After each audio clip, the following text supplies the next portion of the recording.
মাকে আমি জিজ্ঞাসা করব, দেখি মা কি বলে। সকালবেলায় উঠেছি, কাজ করেছি, চান করেছি, আজকে বৃহস্পতিবার লক্ষ্মীর ঘট বসিয়েছি, তার আগে সকালের ভাতও করেছি, তাহলে আমি কি মেয়ে? আমি কি মেয়ে? তুমি ভালো মেয়ে আবার কি? তাহলে এত কাজ যখন, চান যখন, রান্না পুজো সব হয়ে গেছে, তাহলে আমি ভালো মেয়ে। আর তোমার মেয়ে তো বাড়িতেই নেই, আমার মেয়ে কোথায় গেল কি জানি? তাহলে ও কি মেয়ে? ও ভালো মেয়ে। নাহলে আবার ননদ বৌদি তো লাটালাটি লেগে যাবে। ওকে ভালো বললে তো আমার মেয়েরা বলবে কেন? রাগ করবে, আমাকে তো ভালোবাসছে না। আবার জল দেওনি? হ্যাঁ দিয়েছি।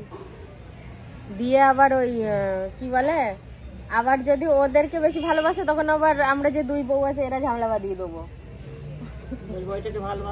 হ্যাঁ বলবো মেয়েদের ভালোবাসে, বউদের ভালোবাসে না। না মা সবাইকেই ভালোবাসে। এই যে মা তোমার মেয়ে কিন্তু ঘুরে বেরিয়ে এলো, সাজে না, এইটুকুই করেছে তাই মনে হচ্ছে সেজেছে। ও যেভাবে থাকে সারাদিন। সকালের এই ঢাকনিটা না এরকম কেন আমি বলছি, এই ঢাকনিটা বহু বছর আমার অন্য বাসনের সাথে তোলা ছিল, দিয়ে এমন হয়ে গেছে, ওই জন্য আমি আর তুলে রাখিনি। আমি দেখছি ব্যবহার করতে করতে মাঝে মাঝে হয়তো পরিষ্কার হবে। ফ্যান ঝরাইনি, ডাল ভাত আলু ভাতে দিয়েছি। এখন দেখি একটু শুকনো লঙ্কা ভাজবো, তারপরে এগুলো মাখামাখি করবো সব। ভাবলাম যে শুকনো লঙ্কা ভাজবো, শুকনো লঙ্কা আমার ঘরে নেই, তো কাঁচা লঙ্কাটাই এত সুন্দর করে ভেজেছি, খেতে টেস্ট লাগছিল, আবার এদিকে ঝালও লাগছিল না। আমরা কিন্তু অনেকেই পছন্দ করি শুকনো লঙ্কা খাবো, কিন্তু সেটাই যাতে ঝাল না হয়। আর আলুগুলো আজকে খোসা না ছাড়িয়েই সিদ্ধ দিয়েছি ধুয়ে। মা বলে কি, শুধু মা না অনেকেই বলে খোসা সমেত আলু সিদ্ধ করলে নাকি আলুর একটা আলাদা স্বাদ থাকে, যেটা খোসা ছাড়িয়ে ভাতে দিলে নাকি সেই স্বাদটা পাওয়া যায় না। তো আজকে একরকম আলসেমি করেই আমি খোসা সমেত দিয়েছিলাম, তো যাই হোক ভালো লাগছিল। আর ওই মানে যেই ওই হাতাটায় আমি লঙ্কা ভাজছিলাম, এতটা তেল হয়ে গেছে না, ওই জন্য আগে থেকে তেল খানিকটা আলু ভাতের থালায় আমি নিয়ে নিয়েছি। আমি দেখলাম যে আলু তো মাখবোই, সেই কারণে তেলটা আগে থেকেই ঢেলে দিই, এক্সট্রা তেলটা আর কি। এই যে এবার আমি লঙ্কাগুলো দিয়ে দিচ্ছি। খুব বেশি লঙ্কা দেওয়া যাবে না জানো, অল্পই দিতে হবে, কারণ মা ঝাল খেতে পারে না আর আমার কর্তাও খেতে পারে না। আর আমার আলুতে তো আমি আলাদা করে সবসময় লঙ্কা মেখেই থাকি। সকালের খাওয়া দাওয়ার ব্যবস্থা মিটতেই দেখো দুপুরের আয়োজন শুরু করে দিয়েছি। চন্দনা মাছ এনে দিয়েছে, এই মাছটা দিয়ে এই যে বেগুন কেটেছি, আর এখানে গাটি কচু। এই পুরো কচুটা দেবো না, এখান থেকে কিছুটা আমি আলাদা করে রেখে দেবো, কারণ এত ছোট কচু তো যদি পরে সিদ্ধও দিই সে বসে বসে ছাড়াতে হবে, ওই জন্য ছাড়িয়ে রেখেছি, ফ্রিজে রেখে দেবো। তো কচু বেগুন দিয়ে চন্দনা মাছ হবে। আর তোমার জন্য কি আলাদা করে দেবো মাছ? না না একসাথেই করো। আর এই যে পালং শাক, শিম, বেগুন, এই যে পালং শাক, এগুলো দিয়ে একটা চচ্চড়ি বানাবো। একটু কলাই ডালের বড়ি এনে দিও। হ্যাঁ, আর এই যে ধনে পাতায় টমেটো নিয়ে এসছে। বাবা এই গাছটা কত মোটা গো, গোড়াটা দেখো কি মোটা। ধনে পাতা কিনলে এত বড় গাছটা পাওয়া যায় না, এরকম পাতাটা মনে হয় ছেড়ে নেয়, কাটে না, এখান থেকে কাটে গোড়াটা থাকে। এটা আবার দেখি সেই গোড়া থেকে রয়েছে। ইলিশ মাছের ঝোল বন্ধুরা, এত ভালো ঘ্রাণ বেরোচ্ছে কি বলবো তোমাদের। সত্যি চন্দনা মাছ এই কচু বেগুন দিয়ে রান্না করার পর এত ঘ্রাণ বেরোচ্ছে, মনে হচ্ছে যেন খেতেও খুব টেস্ট হবে। আলু দিইনি, শুধু কচু আর বেগুন দিয়েছি। আর পালং শাক চচ্চড়ি করেছি, সেটা রয়েছে, ওটা ঘরে নেব। আরে আমি চচ্চড়িটা মানে হয়ে গেছে, গ্যাসটা অফ করে দিয়েছি, ভাবলাম যে আমার রান্না কমপ্লিট। এদিকে যে আমি ভাত বসিয়েছি লাস্টে, আমার আর সে খেয়াল নেই, দিয়ে এতক্ষণ পর মনে হয়েছে যে আমার ভাত ফুটছে না কেন, আবার এই গ্যাসটা জ্বেলে দিলাম। এই যে পালং শাকের তরকারি, ধনে পাতা দিয়ে, কলাই ডালের বড়ি দিয়ে। আমার বর আমায় কি বলে জানো, হয়তো খাজা গজা নিমকি যাই হোক কিছু কিনে আনার পর ও আমার মন পায় না। আমি বলি ভালো না, পাঁপড়, তেল ছিটে গন্ধ। বলে কি যে জিনিসটা ভালো, তোমার মনটাই খারাপ, তোমার মনটাই ভালো না, ওই জন্য জিনিসগুলো ভালো লাগে না। একটা জিনিস তোমাদেরকে শেয়ার করছি, আমি রান্না করছিলাম তখন এক দিদি ভাই বলবো, সে বয়সে ছোট হলেও, তো এক দিদি ভাই এসেছিল, তার বাড়ি হচ্ছে কোথায় যেন, তারকেশ্বর। তো বলছে দিদি ভিডিও দেখি খুব ভালো লাগে। উনি ভিডিও করে না, ওনার ভিডিওে আসার কোনো ইচ্ছা নেই, যার জন্য ওনার সাথে কোনো শ্যুট নেইনি। কিন্তু উনি তো এখন নেই, উনি আমার জন্য একটা গিফট নিয়ে এসছে, আমার জন্য ওর জন্য, তো সেটা তো আমি শেয়ার করতেই পারি, ওই জন্য এখন ব্লগ করছি। তো ওনার বাড়িতে আগামী বৃহস্পতিবার গোপাল পুজোর উৎসব আছে, তাই আমাদের বাড়িতে নিমন্ত্রণ করতে এসছে। বলছে দিদি এসো, আসলে খুব খুশি হব। কিন্তু আমি বললাম যে এই মুহূর্তে এখন হয়তো আমি যেতে পারবো না, কিন্তু কখনো তো অবশ্যই তারকেশ্বর যাব বাবার কাছে পুজো দিতে, তখন ওনার সাথে আমি যোগাযোগ করে দেখা করব। এরকম একটা শাড়ি নিয়ে এসছে।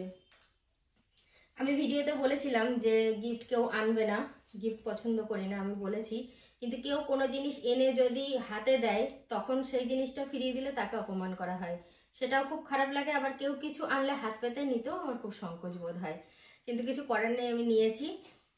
আর দেখো সবাই তো সমান হয় না, যারা গিফট নিয়ে আসতো বাড়ি গিয়ে তারা 10টা কন্টেন্ট বানিয়ে ভিডিও করতে, এই দিয়েছি তাই দিয়েছি, এটা ওটা আমার নামে নিন্দা করতো। সেই সময়টা এরকম একটা টাইম আমি খুব খারাপ পার করেছি, যার জন্য ওই কিছু মানুষ আমার বিরুদ্ধে বলে বলে বিরুদ্ধে ভিডিও বানিয়ে বানিয়ে আমি অনেক মানুষের কাছে খারাপ হয়ে গেছি।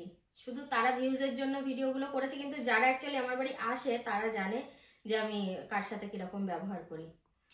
তো যাকে ওসব পুরোনো কথা বাদ দিলাম, শাড়িটা খুব সুন্দর হয়েছে। কি আশ্চর্য, দেখো ভাত নিয়ে ঘরের ভেতর চলে এসছে, বলছে ভাত হয়েছে কিনা দেখো। না আর একটু হবে, কালকে দুপুরের ভাতটা শক্ত শক্ত ছিল, ওই ভাত রাত্রেবেলায় জল দিয়ে গরম আর নরম দুটোই হয়েছে, পুরো একদম ঝরঝরে ফ্রেশ ভাত হয়েছিল। তুমি তো একটুখানি হবে, তাতে আমি যেতে যেতে হয়ে যাবে তো। আমার কথা শোনো, কালকে কোন যাত্রী কেমন ঘুরলে? ঘোরা বলতে বাড়িতে গিয়েছি, জল খাবার খেয়েছি, প্যান্ডেলে বসে খাওয়া দাওয়া করেছি, আবার বাসে চেপেছি। সূর্যটা অস্ত যাচ্ছে, খুব সুন্দর লাগছে দেখতে। আর এখন যেই আলোটা রয়েছে এটা কি কোণে দেখা আলো নাকি এই বর দেখা আলো? না, এটা যেসব মহিলারা একটুখানি মানে চিকচিকে রং এই টাইমে কোণে দেখতে গেলে মেয়েটাকে খুব ভালো লাগে। আমি ওটা ভাবছি না, আমি ভাবছি কি যদি আমরা চাঁদে যেতে পারতাম কিংবা সূর্য যেতে পারতাম। আমার কথাটা তুমি শোনো, যেগুলো অবাস্তব ওগুলো বলে লাভ নেই। তুমিও তো সেই চিকচিকেদের মধ্যেই পড়ো। তো এই আলোটার সাথে এই আলোটা, আমি মুখে তেমন একটা কিছু বুঝতে পারছি না। একটা কথা বলি, এই যে চিকচিকে বললেন আবার শুনে খুব ভালো লাগলো। আমি তো একটু চিকচিকে হয়েছি, আমি তো খুব কালো ছিলাম, প্রচুর কালো ছিলাম, আমার মুখটা মানে এতই কালো ছিল না রোদে পুড়ে পুড়ে, কি বলবো। সত্যি দেখো, আমি যখন ব্যাক ক্যামেরায় শুট নিচ্ছিলাম সূর্যটা দারুণ লাগছিল, আর এখন খালি চোখে দেখছি খুব ভালো লাগছে, অস্ত যাচ্ছে। আর অনেকদিন পর ছাদে আসা হলো। আমি ইদানিং বেশ কয়েকদিন ছাদে জামা কাপড়ও মেলতে আসিনি, আবার আসবো। কদিন মানে অল্প অল্প কেচেছি, যা কেচেছি নিচেই মেলে দিয়েছি, আবার হাঁটুতেও একটু একটু ব্যথা, ওই জন্য আর গ্রাহ্য করে ছাদে আসা হয়নি। আমি তো একটা কথাই বললাম, ছোটবেলা থেকে যদি কেউ সর্ষের তেল মাখতো তাহলে হাঁটুতে ব্যথা হতো না। ও কথা বলো না গো, সবারই এখন শরীরে সমস্যা ধরে যাবে। আমাদের ব্যাপারটা কি, ছোটবেলায় নয় আমার মা বাবা সর্ষের তেল মেখে রোদে ফেলে রাখতো, এটা তো সেটা রাখিনি। দেখো কি অবস্থা, মাটিগুলো ফেটে গেছে গোড়ার, যেমন এই গাছের তেমন ওই গাছের। নিচে গেল আমার কথা শুনে জল আনতে, এই যে আমার কথা শুনে জল নিয়ে এসছে, তাও ভালো করেছে গো, গাছগুলো একটু জল পাক। সায়নও দেয় মাঝে মধ্যে, দেখেছি নিচের গাছগুলো জল পায়, বাপি দেয় নিয়মিত প্রত্যেকদিন বিকালেই।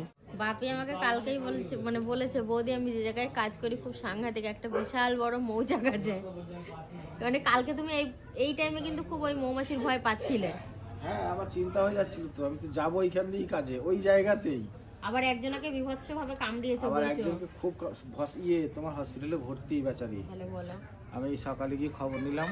আবার ওই মৌচাকের কাছে একটা ডাল ছিল, সেই ডাল বলছে যত হাওয়া দিচ্ছে ওই মৌচাকে খোঁচা লাগছে আর মাছি উঠছে। এখন রাত্রের খাবার খাচ্ছি, বাইরে বসে তো খানিক গল্প করছিলাম, তারপরে ঘরে এসে আবার শুয়ে পড়েছি, তারপরেও আর একবার উঠে গোলা রুটি বানিয়েছি। এত রাগ হয়েছে আমার, আমি একটা গোলা রুটি আজকে ভালো করে করতে পারিনি, সব কেমন ছেঁড়া বেড়া হয়ে গেছে, কড়াই থেকে উঠছিলই না, খুন্তির মাথায় লেগে লেগে যাচ্ছিল। তো সেই কারণে গোলা রুটি করতে বসে মাথা খারাপ হয়ে গেছে, ভিডিও শেয়ারও করতে পারিনি। যাই হোক, তাই খেয়েছে, যেমন বানাই তেমনটাই খায়, কোনো সমস্যা হয় না, কিন্তু তাহলেও জিনিসটা ঠিকঠাক না হলে নিজের খারাপ লাগে, বুঝতে পেরেছ? তো এখন এই রাত্রের খাবার খাচ্ছি, খেয়ে দিয়ে তারপরে সে তো সারাদিনের মনে কম্বল খোলাই রয়েছে, কম্বলের ভিতরে গিয়ে ঢুকে পড়বো। তাহলে কি গিন্নি কি একা গায়ে ভাত খেলো, আমি কি খেলাম না? আমিও খেলাম। আমার খাওয়াটা খুব তাড়াতাড়ি, আমি খাওয়া দাওয়া করে কলে গেলাম, কুকুরকুনার জন্য খাবার নিয়ে গেলাম, তাদের ভাত দিলাম, দু বোতল জল ভরলাম, আর ও আর আমি একসাথে বসবো, আমি ওর আগে অনেক আগে খেয়ে নেবো, কারণ আমার ভাতটা খাওয়া খুব তাড়াতাড়ি, আর ট্রেন ধরতে যায় না। আর ও ভাত তুলে মানে 3 আঙুলে করে যেটা ওঠে সেটা, আর আমার তুলে এক থাবায় যতগুলো ওঠে ততগুলো, মানে আমার মুখের হাড়টাও কিন্তু বড়, খুব তাড়াতাড়ি খাওয়াটা হয় এর জন্য। আর ওর মুখের হাড়টা ছোট, ভাতটা কম ধরে, আমার গালগুলো মোটা বলে মুখের ভিতরের জায়গাটা ছোট। আমার একটা 10 টাকা দামের মিষ্টি আমি এক চান্সে খেয়ে নেবো, আর একটা 10 টাকার মিষ্টির সাথে কিন্তু 3বার ভেঙে খাবে। এইটাই হচ্ছে ডিফারেন্স। তাহলে কি বন্ধুরা, আজকের মতন ভিডিওটা এখানেই শেষ করি। সবাই ভালো থেকো, সুস্থ থেকো, দেখা হবে নতুন একটা ভিডিওর সাথে। Tata, good night.